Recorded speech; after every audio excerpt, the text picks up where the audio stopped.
Assalamualaikum warahmatullahi wabarakatuh. Saya Patrick Diki Marindra dengan NPM 2251011021 dari kelompok 4 akan memaparkan materi terkait kebutuhan dan sumber dana aliran kas proyek.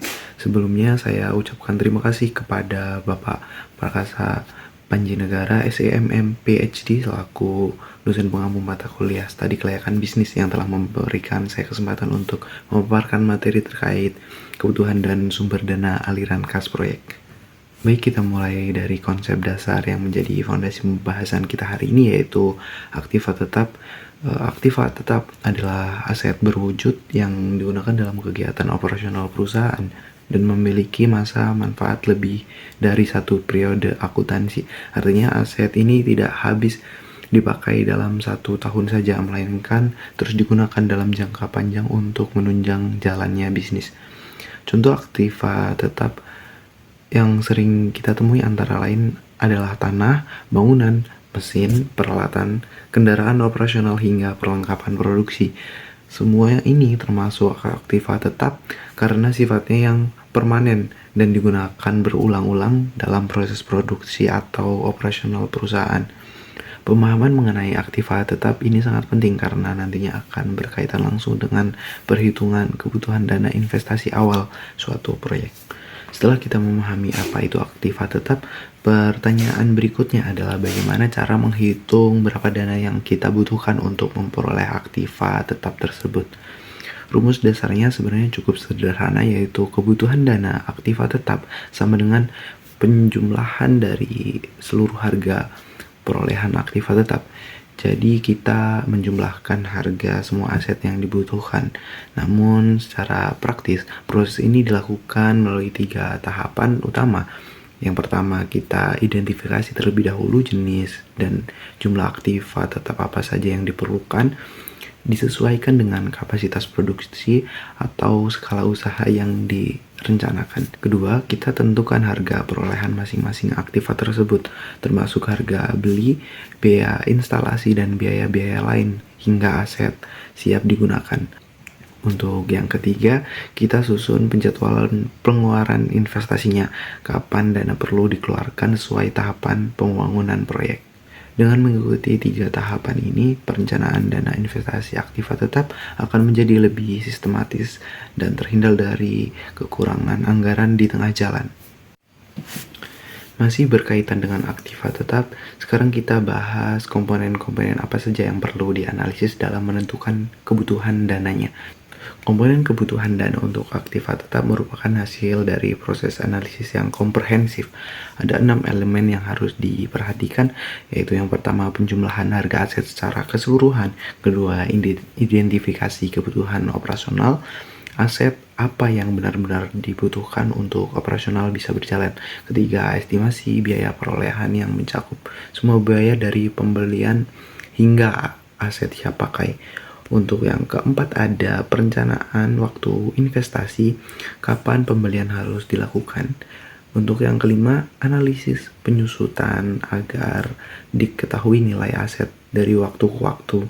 Dan yang keenam, penentuan sumber pembiayaan, apakah dari modal sendiri atau pinjaman. Keenam komponen ini harus dikerjakan secara bersamaan agar perencanaan investasi aktiva tetap menjadi akurat dan tidak ada yang terlewat. Setelah membahas aktiva tetap, kita beralih ke topik berikutnya yang tidak kalah penting, yaitu modal kerja. Modal kerja adalah dana yang digunakan untuk menjalankan kegiatan operasional sehari-hari di perusahaan dalam jangka pendek. Kalau tadi aktiva tetap berkaitan dengan investasi jangka panjang, modal kerja ini berkaitan dengan kebutuhan dana yang lebih pendek dan berulang setiap harinya. Modal kerja umumnya berbentuk aset lancar seperti uang kas yang tersedia di tangan, surat berharga yang bisa dicairkan cepat, piutang usaha dari pelanggan, serta persediaan barang yang siap jual atau diproses. Di sisi lain, modal kerja juga harus mempertimbangkan kewajiban jangka pendek seperti hutang dagang kepada pemasok. Dengan kata lain, modal kerja berfungsi untuk menjaga agar roda bisnis terus berputar dengan lancar setiap harinya. seperti membeli bahan baku, membayar karyawan, dan memenuhi kewajiban operasional lainnya. Untuk yang selanjutnya kita bahas fungsi dan tujuan modal kerja sekaligus komponen biaya yang masuk di dalamnya. Modal kerja digunakan untuk 3 keperluan utama. Yang pertama, membiayai kegiatan operasional rutin perusahaan sehari-hari. Kedua, membiayai proses produksi mulai dari pembelian bahan baku hingga pembayaran tenaga kerja. Dan untuk yang ketiga, menutupi biaya-biaya yang timbul sebelum perusahaan menerima pendapatan dari penjualan karena ada jeda waktu antara memproduksi dan menerima pembayaran. Adapun komponen kebutuhan dana modal kerja yang dilihat dari sisi arus kas keluar mencakup biaya operasional atau biaya produksi, biaya pemeliharaan dari mesin dan fasilitas, biaya tenaga kerja, biaya bahan baku dan bahan pembantu, serta biaya-biaya lainnya yang mendukung operasional. Memahami komponen ini membantu kita menghitung secara tepat berapa modal kerja yang diperlukan agar operasional tidak berhenti. Untuk yang selanjutnya, mengapa penentuan modal kerja itu penting? Jawabannya karena modal kerja berkaitan langsung dengan kelancaran operasional perusahaan. Jika modal kerja kurang, kegiatan operasional akan terganggu tentunya. Sebaliknya, jika terlalu banyak, dana akan menganggur dan tidak efisien. Ada 4 alasan utama mengapa menentukan modal kerja dengan tepat itu krusial. Memastikan kegiatan operasional berjalan tanpa hambatan, itu yang pertama. Menghindari kekurangan dana bisa mengganggu usaha, mencegah dana menganggur yang tidak produktif, serta menjadi dasar pengambilan keputusan keuangan yang tepat. Berdasarkan kebutuhan modal kerja sendiri dipengaruhi oleh beberapa faktor, yaitu jenis usaha yang dijalankan, tingkat penjualan, perputaran persediaan, sistem pembayaran kepada pemasok maupun dari pelanggan, dan lama proses produksi. Semakin panjang siklus produksi, semakin besar modal kerja yang dibutuhkan. Lalu bagaimana cara menghitung besarnya modal kerja yang dibutuhkan? Ada 2 metode yang umum digunakan. Metode yang pertama adalah metode selisih atau net working capital. Metode ini menghitung modal kerja dengan melihat selisih antara aktiva lancar dan utang lancar. Rumusnya adalah modal kerja sama dengan aktiva lancar dikurang dengan utang lancar. Metode ini menunjukkan kemampuan perusahaan dalam memenuhi kewajiban jangka pendeknya. Semakin besar selisihnya, semakin sehat kondisi kerja perusahaan. Metode kedua adalah metode biaya operasional. Metode ini menghitung kebutuhan modal kerja berdasarkan beberapa biaya operasional yang dikeluarkan setiap harinya. Kemudian dikalikan dengan lama siklus usaha atau periode perputaran kas. Rumusnya adalah kebutuhan modal kerja sama dengan operasional harian dikali lama siklus operasional. Pemilihan metode disesuaikan dengan data yang tersedia dan karakteristik bisnis yang sedang dianalisis. Setelah tahu berapa modal kerja yang dibutuhkan, pertanyaan berikutnya adalah dari mana dananya?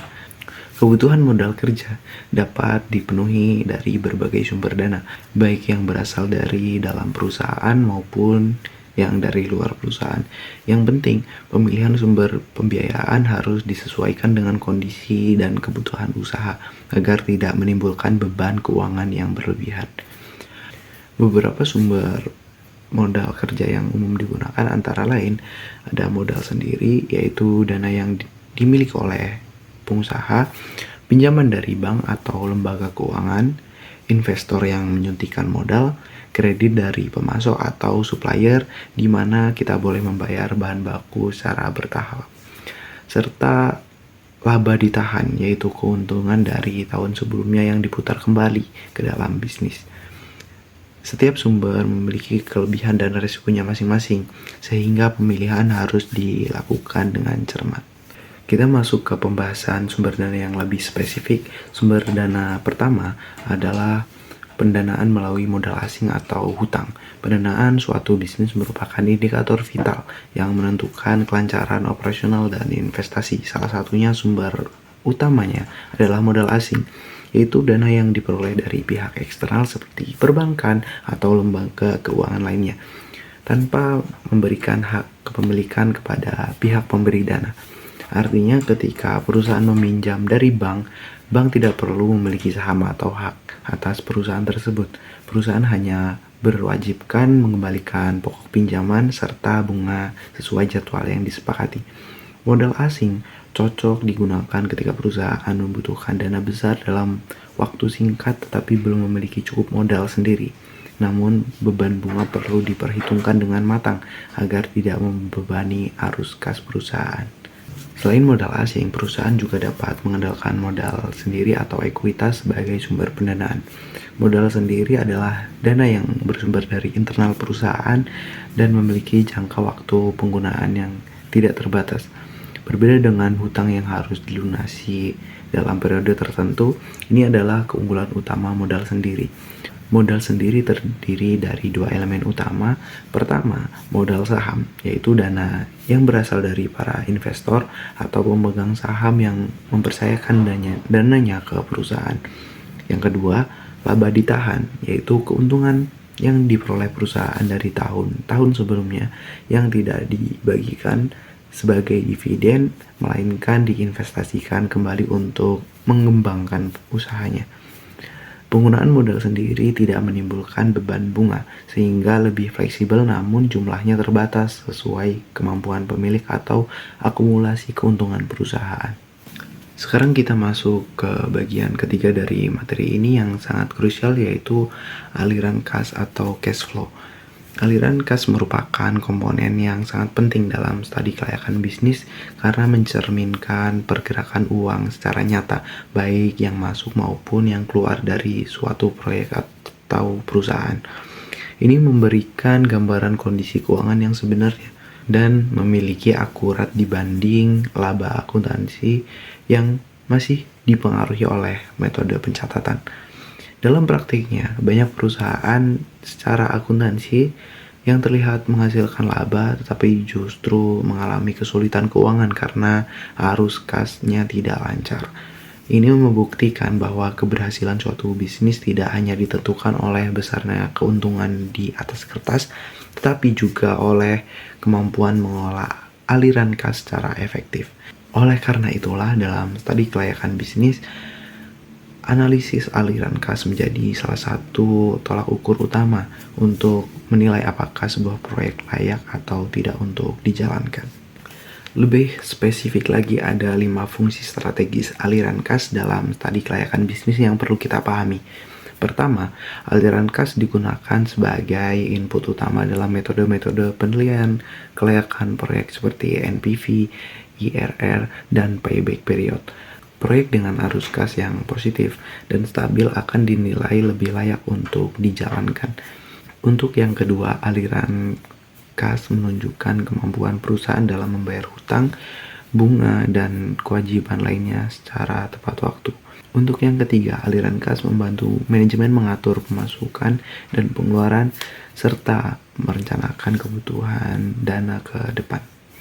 Untuk yang keempat, aliran kas juga berfungsi sebagai alat perencanaan yang membantu mengatur timing perusahaan dan pengeluaran dana. Dan kelima, aliran arus kas digunakan untuk membiayai kegiatan operasional seperti pembayaran gaji karyawan, pembelian bahan baku, dan biaya produksi lainnya. Berdasarkan SAK atau Standar Akuntansi Keuangan tahun 2007, aliran kas terbagi menjadi 3 komponen utama yang perlu kita pahami. Komponen pertama adalah arus kas operasi atau operating activities yang mencakup aktivitas utama bisnis seperti penerimaan dari penjualan produk atau jasa, penerimaan royalti dan komisi, pembayaran kepada pemasok, pembayaran gaji karyawan, dan pembayaran pajak penghasilan. Komponen kedua adalah arus kas investasi yang berkaitan dengan pembelian atau penjualan aset tetap seperti tanah, mesin, bangunan, pemberian atau penerimaan pinjaman, serta perolehan atau pelepasan investasi jangka panjang. Komponen ketiga adalah arus kas pendanaan yang mencakup emisi saham baru, penerimaan pinjaman dari bank, pembayaran cicilan hutang, dan pembayaran dividen kepada pemegang saham. Ketiga komponen ini bersama-sama membentuk gambaran lengkap mengenai kondisi keuangan suatu perusahaan atau proyek. Sekarang kita bahas lebih mendalam mengenai komponen inflow, yaitu arus kas yang masuk ke dalam proyek bisnis.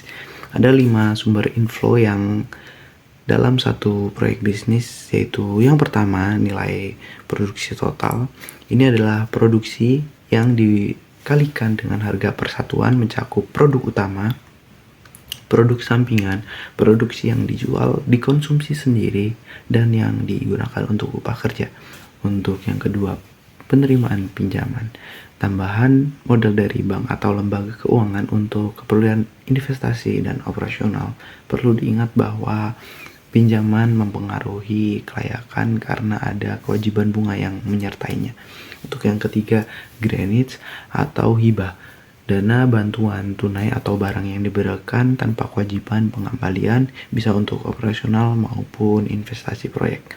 Untuk yang keempat, nilai sewa, penerimaan dari menyewakan aset seperti traktor, cool room, truk, atau lahan kosong yang masih bisa dimanfaatkan pihak lain.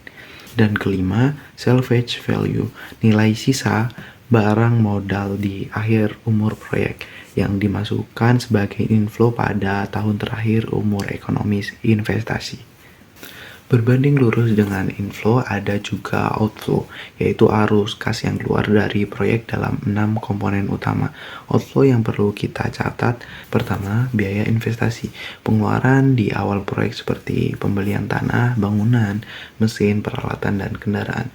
Pengeluaran ini bisa terjadi lagi di tahun-tahun berjalan jika ada pergantian aset.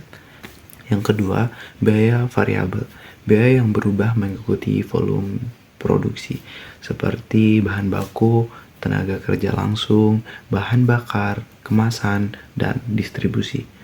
Untuk yang ketiga, ada biaya tetap, biaya yang tidak berubah meski volume produksi naik turun, seperti sewa gedung, gaji manajemen, asuransi, penyusutan, dan pemeliharaan rutin. Untuk yang keempat, biaya tenaga kerja, meliputi upah, gaji, tunjangan, BPJS, dan kompensasi seluruh karyawan. Untuk yang kelima, debit service, cicilan pokok pinjaman ditambah bunga bank sesuai jadwal yang disepakati. Dan yang keenam, pajak seperti PPh badan, PPN, PBB, dan sejenis lainnya yang relevan, serta biaya pemeliharaan untuk perawatan rutin aset agar tetap beroperasi optimal.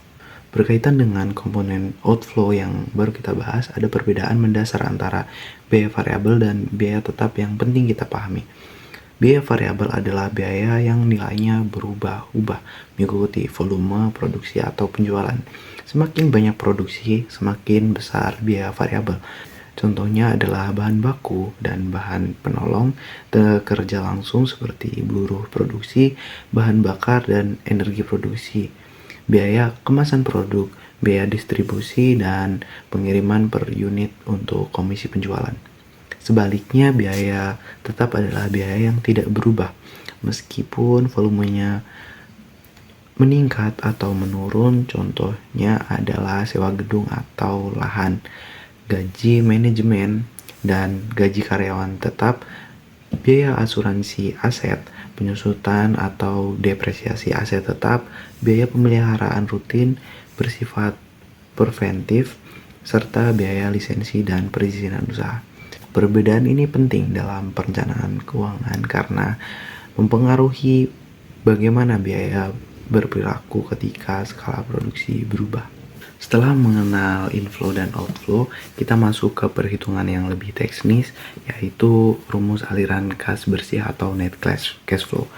Rumus lengkapnya adalah aliran kas bersih sama dengan IET ditambah penyusutan ditambah bunga kali 1 min T. Mari kita urai satu persatu. IET atau earning after tax adalah laba bersih perusahaan setelah dikurangi pajak. Penghasilan ini adalah laba neto yang benar-benar diterima. Penyusutan ditambahkan kembali karena merupakan biaya non-kas, meskipun dicatat sebagai beban. Dalam laporan laba rugi, penyusutan tidak dilibatkan pengeluaran uang secara nyata, sehingga harus dikembalikan ke dalam perhitungan kas. Dan bunga kali 1 min T memperhitungkan manfaat pajak atau tax shield dari beban bunga pinjaman. Bunga pinjaman dapat mengurangi pajak yang harus dibayar, sehingga nilai bersihnya lebih kecil dari beban bunga normal. Di bagian bawah juga ada rumus proyeksi saldo kas. Saldo akhir sama dengan saldo awal ditambah total penerimaan dikurang total pengeluaran. Selanjutnya kita bahas mengenai penaksiran aliran kas, yaitu proses memperkirakan arus masuk dan arus keluar kas dalam satu usaha dalam periode tertentu. Dalam studi kelayakan bisnis, penaksiran aliran kas digunakan untuk menilai apakah suatu usaha mampu menghasilkan keuntungan secara nyata. Penekanannya dalam pada kas yang benar-benar diterima dan dikeluarkan, bukan hanya laba akuntansi di atas kertas. Ada 3 jenis aliran yang dikenal dalam studi kelayakan bisnis. Yang pertama, initial cash flow. Aliran kas di awal proyek berupa pengeluaran pertama seperti pembelian aset tetap, biaya perizinan, dan penyiapan modal kerja awal. Kedua, operational cash flow. Aliran kas yang timbul dari kegiatan operasional usaha sehari-hari selama proyek berlangsung, baik pemasukan dari penjualan maupun pengeluaran operasional. Ketiga, terminal cash flow. Aliran kas di akhir masa proyek, misalnya penerimaan dari penjualan aset yang sudah habis umur ekonomisnya atau salvage value yang sudah kita bahas sebelumnya. Sebagai bagian terakhir dari materi kita hari ini, kita bahas cara praktis menaksir aliran kas secara sistematis. Langkah pertama adalah memperkirakan pendapatan berdasarkan target pasar yang akan dituju, harga jual yang ditetapkan, dan volume penjualan yang diproyeksikan. Ini menjadi dasar inflow utama proyek. Langkah kedua adalah mengestimasi biaya operasional, baik biaya tetap maupun biaya variabel yang sudah kita bahas. Dari sini, kita bisa menghitung laba bersih dan selisih pendapatan dan biaya. Kemudian, karena penyusutan bukan pengeluaran kas nyata, nilainya harus ditambahkan kembali ke laba bersih untuk mendapatkan aliran kas bersih. Itulah mengapa rumus sederhana net cash flow sama dengan laba bersih ditambah penyusutan. Yang sangat penting untuk diingat adalah bahwa penaksiran aliran kas harus dilakukan secara realistis dan mempertimbangkan berbagai risiko yang mungkin terjadi. Karena hasil penaksiran ini menjadi dasar penting dalam menilai kelayakan usaha dan pengambilan keputusan investasi. Demikian materi dari saya mengenai kebutuhan dan sumber dana aliran kas proyek. Saya ucapkan terima kasih.